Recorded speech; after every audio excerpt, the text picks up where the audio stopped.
पंजाब विधानसभा के स्पीकर महोदय साहब डॉक्टर चरणजीत सिंह अटवाल जी, हम हार्दिक स्वागत और अभिनंदन करते हैं। मिलजुल कर अब काम करेंगे।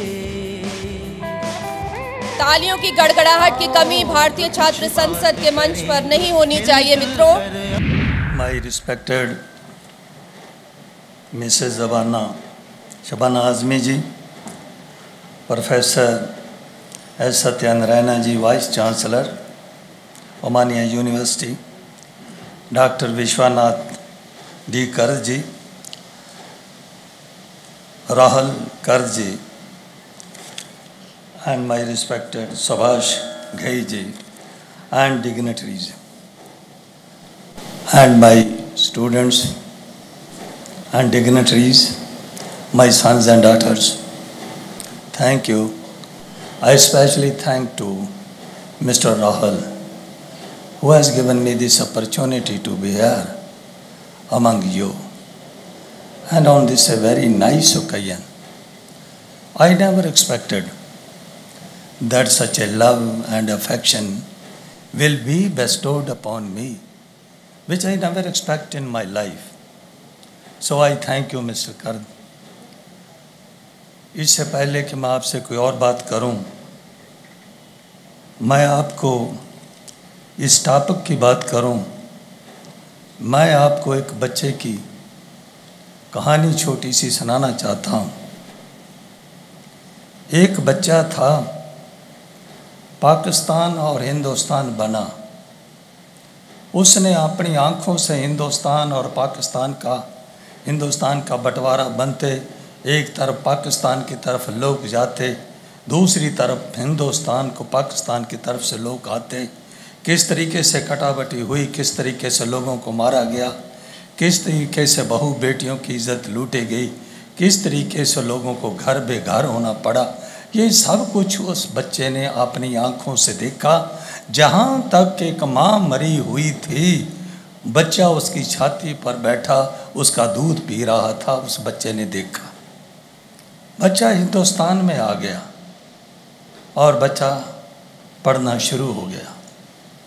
8वीं तक पढ़ता रहा, लेकिन हालत न ऐसी करवट ली, पता नहीं क्या हुआ, कैसे हुआ कि वो बच्चा पढ़ाई छोड़ गया।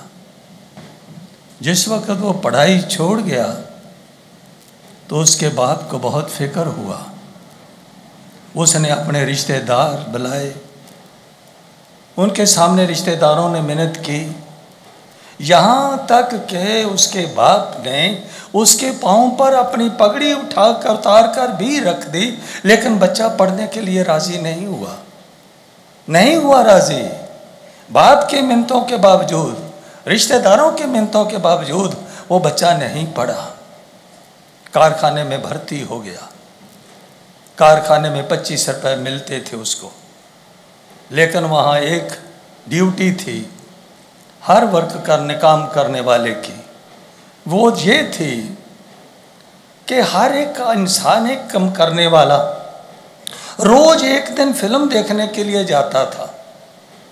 फिल्म देखने जाता था, सभी लोग उसको पैसे इकट्ठे करके 1 रुपया उन दिनों में देते थे। 2 आने रिक्शे के लिए जाने के लिए, 2 आने आने के लिए, और 10 आने फिल्म देखने के लिए, 2 आने उसकी चाय पीने के लिए। वो बच्चा छोटा था, 25 रुपये तनख्वाह थी।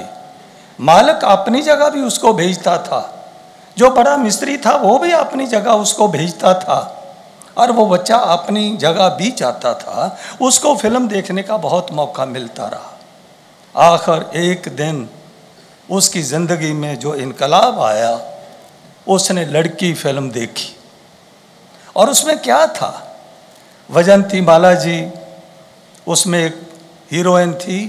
वो प्लेयर के तौर पर काम कर रही थी, उसके चोट लगी।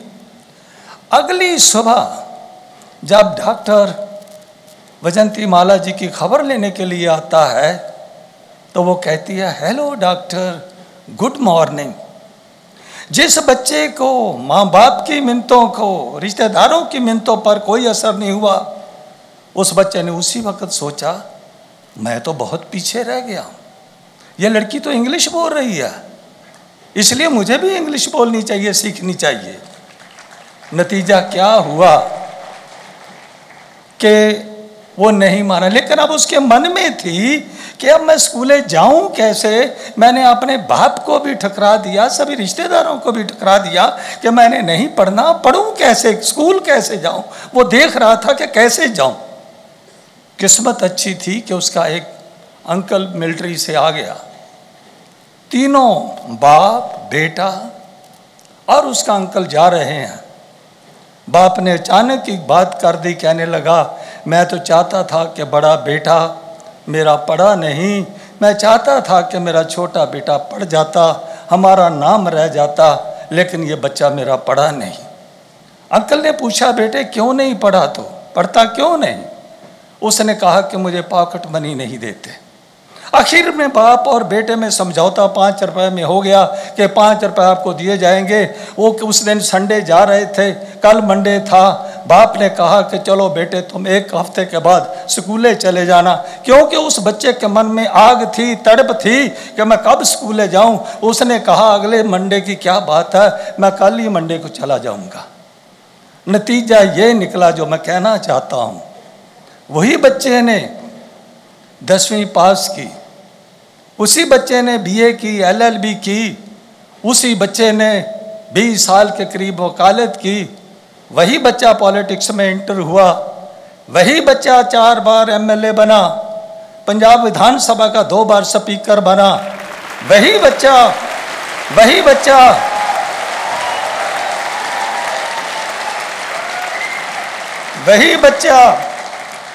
बच्चा जहां वो 4 बार पंजाब विधानसभा का सदस्य बना, वहां का 2 बार स्पीकर बना, वही बच्चा 3 बार मेंबर पार्लियामेंट बना, वही बच्चा देश की लोकसभा का डिप्टी स्पीकर बना।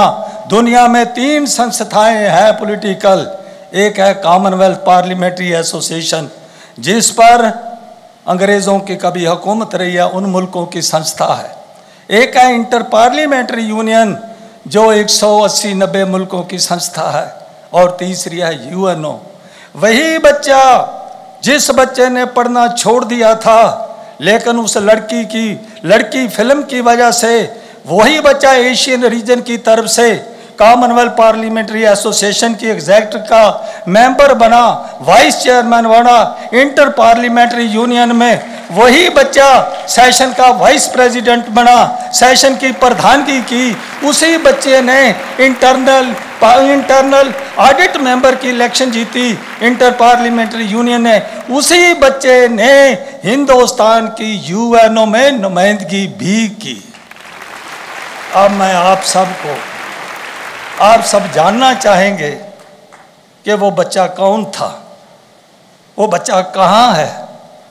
वो आपके सामने जो इस वक्त लेक्चर कर रहा है, वही बच्चा आपका है।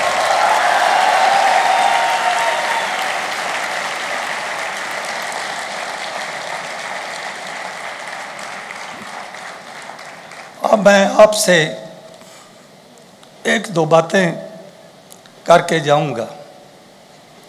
आज का स्पीच तो मैंने इंग्लिश में लिखी थी, लेकिन अब मेरे मन में है कि मैं अपने दिल की बात आपसे करूं। इसलिए मैं अंग्रेजी की बजाय 1-2 पॉइंट पर हिंदी में बोलना चाहूँगा। आज ये हमारा 100 साला, हमने 100 साला अपनी फिल्मों का बनाया है। ये सिर्फ देश में ही नहीं है, बल्कि हिंदुस्तान की फिल्मों का 100 साला दुनिया में भी मनाया गया है। दुनिया का कोई मुल्क नहीं है, शायद ही कोई ऐसा मुल्क हो जिसमें मुझे कभी जाने का मौका ना मिला हो।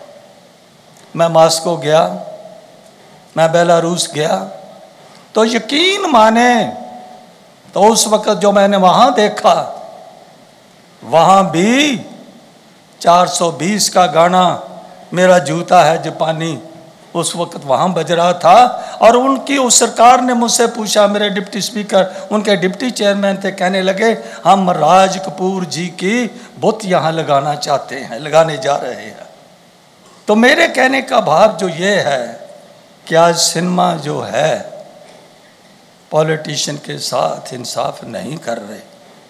मैं ये नहीं कहता कि सभी फिल्में, मैं ये भी नहीं कहता कि सारे, मैं नहीं कहता कि सारे पॉलिटिशियन ईमानदार हैं, मैं ये भी नहीं कहता।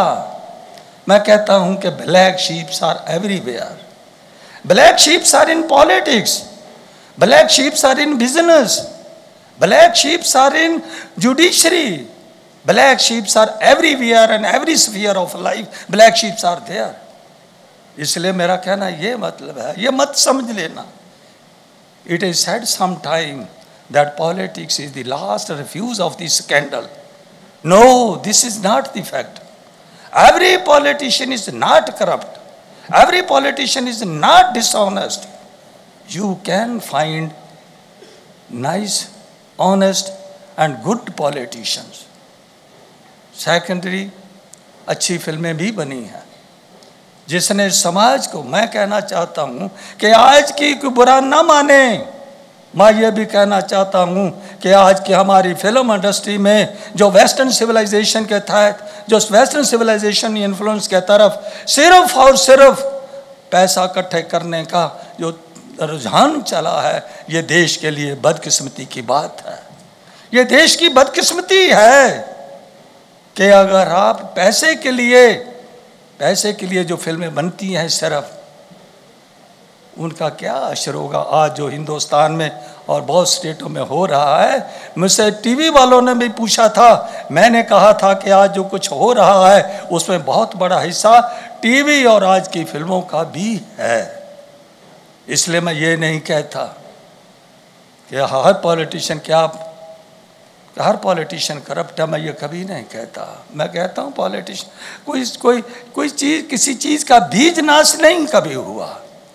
हमारे सिख कौम के महान नेता पंथ रत्न मास्टर तारा सिंह जी कभी कहा करते थे, वो कहा करते थे, अगर गुरुद्वारे का ग्रंथी बुरा है, अगर मंदिर का पुजारी बुरा है, अगर मस्जिद का मुल्ला, अगर मस्जिद का काजी बुरा है, तो इसका ये मतलब नहीं है कि आप मंदिर, गुरुद्वारा और मस्जिद को गिरा दो।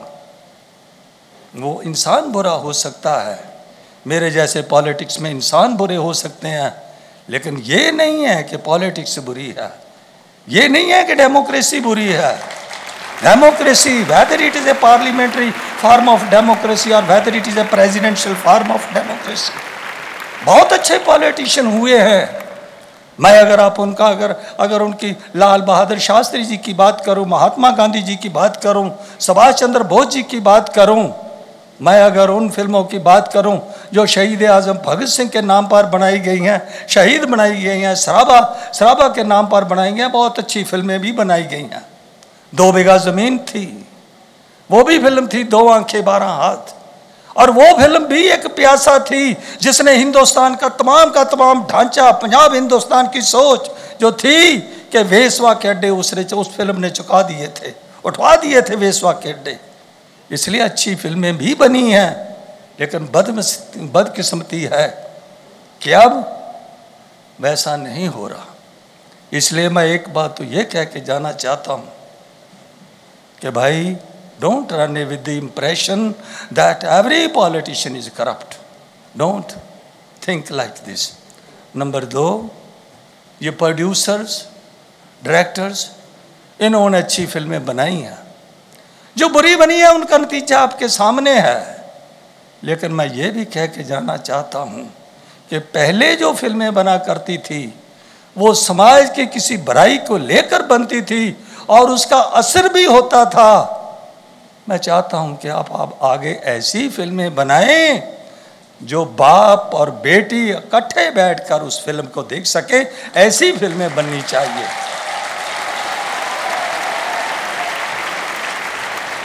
एक बात